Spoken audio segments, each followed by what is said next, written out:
Welcome to the Mind and Magic Mystery School, where we demystify the occult and talk about all things esoteric.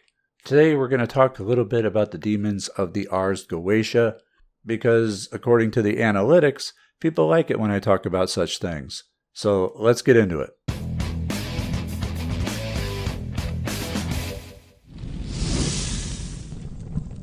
Alright, so first off, I am of the strong opinion that goetic evocation is not suited for beginners.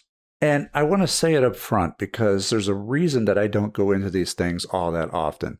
And it's because I don't want just casual viewers to hear me talking about it and then immediately think that it's because I'm talking about it, it's okay to do.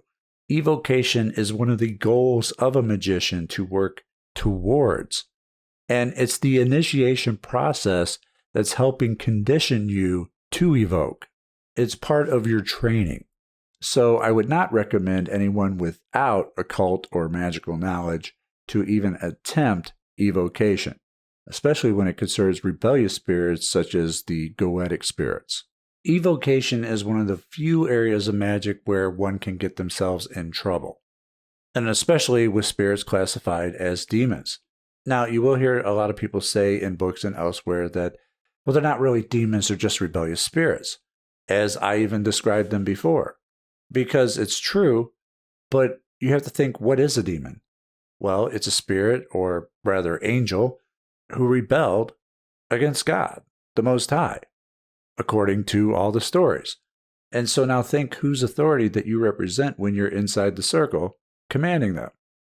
It's God's. So if they rebelled against him, they're likely to rebel against you as well, especially when you summon them with the authority of God.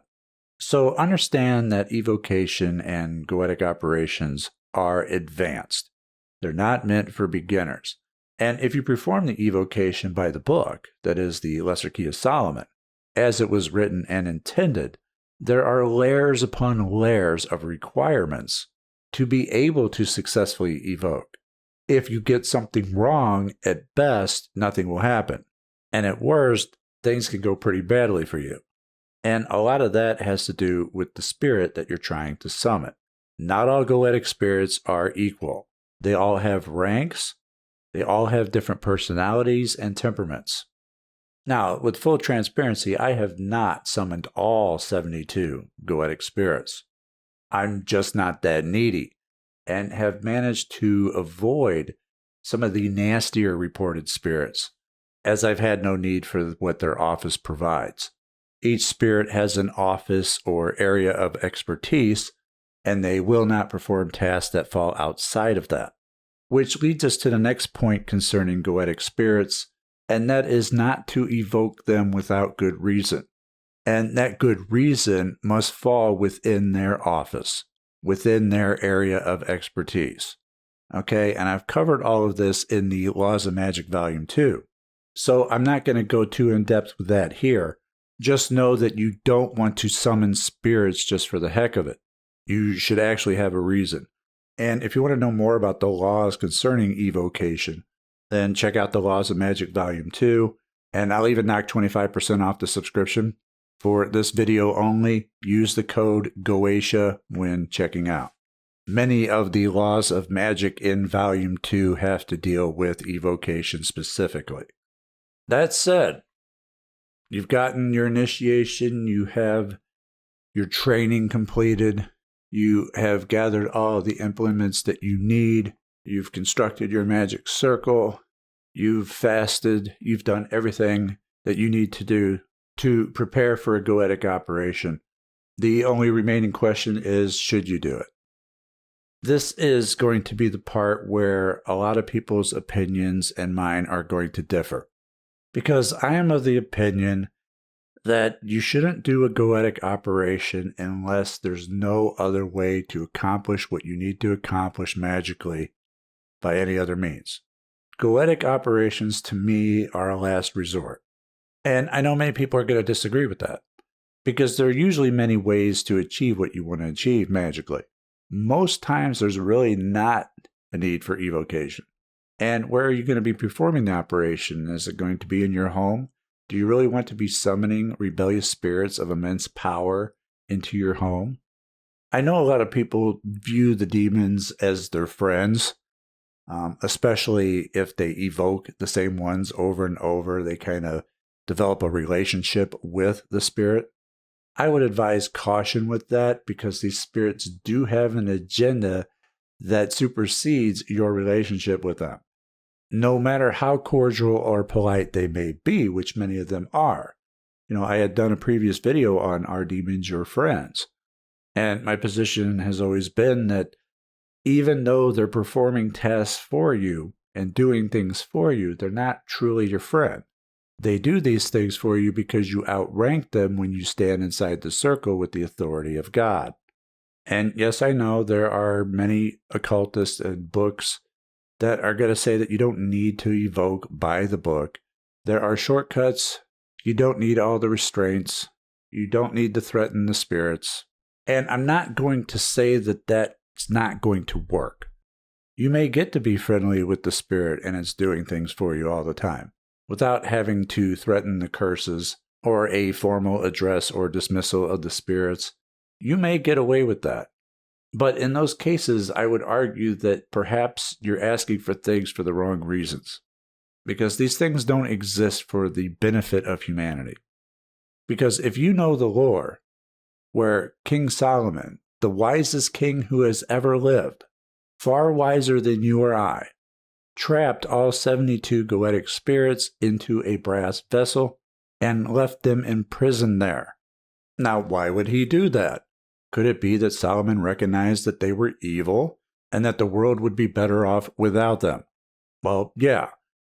But then fast forward and some fools came across the brass vessel sometime later and opened it up and let them all out. And the world's been paying for it ever since. Some of these Goetic spirits have a lot of power in today's world. And all you need to know is the nature of their office to be able to tell who's having a large influence on the world.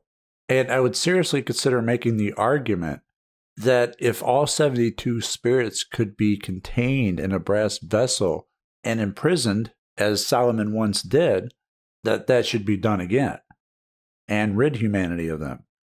But to my knowledge, it's never been told exactly how that was done.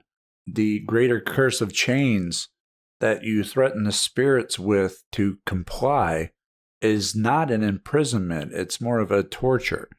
And I'm not exactly sure how you would get all 72 at the same time. I mean, to me, that would have to be some massive undertaking. The point is, we're better off without them, but they're there if you need them. You can evoke them, but I wouldn't trust them. Never let them coax you out of the circle. Not so much as a pinky should leave the circle.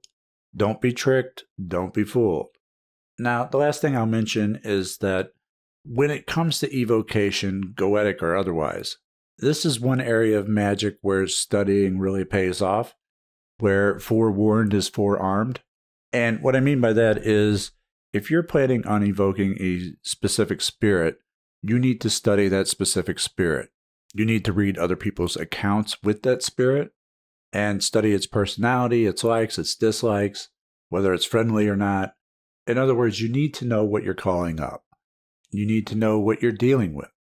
Not just the office of the spirit, but what the spirit is actually like. Now, magicians, we've been trained to have this habit where we look at these spirits as servants to fetch us things, to give us information, to do things for us. But there's more to them than that. And that needs to be respected by utilizing caution when invoking them. Because as much as we would like to think that they're working for us, when they're not on the clock for you, they're working against humanity as a whole. So don't be fooled. Solomon knew it, and he was the wisest of the wise. He just didn't imprison them in a brass jar for nothing. Now, we could get more in depth with the spirits of the Goetia in the near future, but all of this really needed to be said first. It's not for the neophyte or dabbler. It's not something that should be done unless you have reason for it. That reason must pertain to their office. There are many ways to accomplish things without evoking, so determine whether it's even necessary. Don't let them trick you to leave the circle, And even though some of them may be friendly, they are not your friends. And it's that last part that a lot of people have varying opinions on. But again, I say the wisest of us do it. And even though you find it may be easy to work with some of them, you should always exercise a healthy dose of skepticism and caution when dealing with them. And that will about do it for today. Like and share the video if you enjoyed it. It helps other people find it. Follow me on social media. Links will be on the screen in a moment. And I will see you next time. Take care. The magician is going to enter into negotiation, command thereof, and not appeasement, but essentially, I am now the master of this thing. It is not the master of me. It is a power differential dynamic. Now, the demon needs to be dismissed at some point. And traditionally, the demon is dismissed back to hell. But does it have to be?